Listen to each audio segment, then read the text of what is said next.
지금 이 시기 관심을 기울여야 할 교통 이슈를 짚어드립니다. 한 주간 교통 이슈.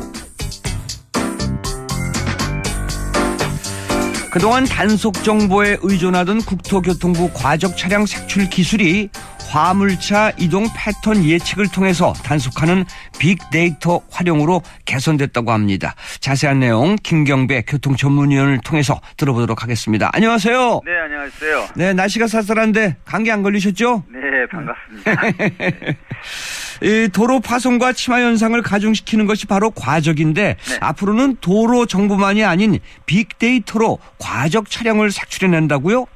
네, 말씀처럼 과적은 도로 시설물 파손은 물론이고요. 엊그제 창원터널 앞에 그 폭발 화재를 유발하는 주요 안전사고 원인과도 직결이 됩니다. 네네. 이런 과적 차량 단속을 위해서 주요 지점에 계량기를 설치하는 단속반을 운영을 하고 있는 상황인데요. 네. 일반국도 검문소에서 매년 적발되는 건수가요. 1만 건 정도에 이르고 있습니다. 때문에 네. 보다 효율적인 단속이 요구되는 상황에 있고요. 네네.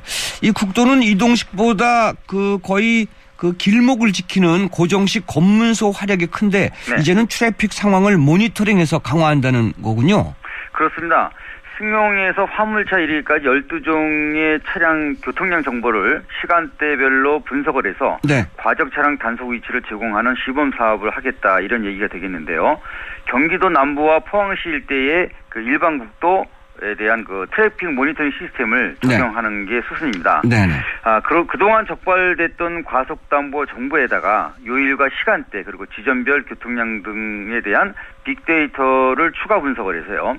화물차의 이동 패턴을 예측해낸다는 건데요. 네. 시범 구간 조사를 통해서 고정식이나 또 말씀하신 이동식 과적 검문소에서 단속이 가능한 지점을 찾아내서 알려주는 거죠. 네. 그래서 경기 남부에는 36개소, 포항 일대는 55개소가 증가되면서 현 49개소에서 140개소로 3배 정도가 확대시키겠다 이런 얘기 되겠습니다. 네. 예측된 이동 패턴을 분석한 최적의 단속 위치를 이 도로관리청에 알려서 과적 단속반의 자체 운행 계획을 수립토록 한다는 거군요. 네, 지방자치단체 합동 단속도 여기에 포함이 되는 사항인데요. 네. 단속 지점 위에 통과가 또 예상되거나 또 과적 차량이 많은 지역에 대해서는 합동 단속 지역으로 분류를 해서 특별하게 지방관리도를 관리하는 지자체와 단속을 공조한다 이런 얘기가 있습니다. 경기도 등 여러 기관이 협업을 하게 되는 시범 사업은요. 내년 상반기까지 그 효과를 모니터해보고 네. 또 하반기에는요. 지능형 과적 예방 시스템을 개발할 계획이 있다고 발표를 했습니다. 네.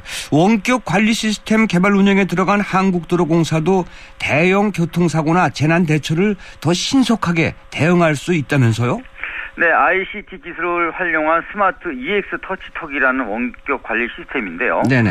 해외 현장 업무까지 국내에서 원격으로 관리를 하고 처리하는 기술의 응용이라고 합니다. 네. 위급 상황에서 신속하게 전파를 하고요. 또 의사결정은 물론 또 원격 지원할 수 있다는 게 논리게 되겠습니다. 따라서 고속도로 건설 유지 관리와 또 재난관리 현장에 원격 관리 시스템을 도입하게 된다면요. 더 안전한 고속도로가 된다는 얘기가 되겠고요. 네네. 그래서 원격 관리 시스템은요.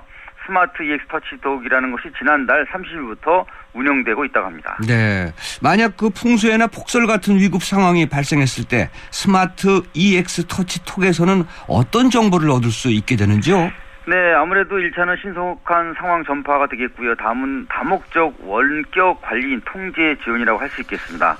여러 사람들이 동시에 영상 통화와 또 데이터를 주고받을 수 있는 스마트폰과 태블릿 PC 등으로 상황실에서 대형 사고 현장 상황을 보다 빠르고 또 정확하게 파악해서 의사를 결정한다는 것이 핵심 요인으로 꼽히고 있습니다. 네, 스마트 EX 터치톡 쓸만하네요. 네.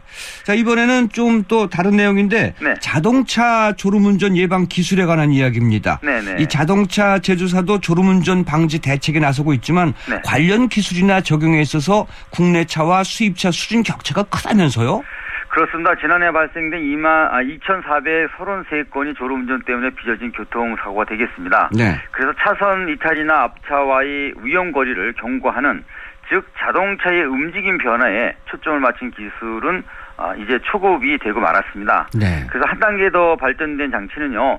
운전자 상태를 실시간 모니터링해서 운전자가 졸음운전을 하는 건지 안 하는 건지 이렇게 파악하는 건데 네네. 사실 만만한 기술은 아닙니다. 그러게요.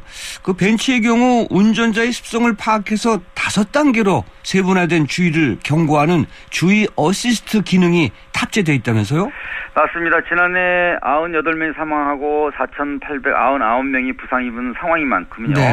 벤츠는 운행 20분간마다 운전 습관을 파악해서 운전 집중도를 표시해주고 있는 기능이 있습니다. 네. 현재 차도 벤츠와 비슷한 개념인 5단계의 그 부주의 운전 경보 시스템인 DAA 상용화에 나섰습니다. 네. 그리고 보시는요, 카메라를 기반으로 해서 또 심장 박동수와 또 체온을 이런 것을 운전자의 움직임을 측정하는 이런 기술 단계에 와 있다고 합니다. 네, 우리나라 자동차 기술도 좀 비약적으로 발전했으면 안전을 위해서 그런 마음이 드네요. 네. 네, 김경배 교통위원님 오늘 말씀 감사합니다. 네, 감사합니다. 네, 고맙습니다.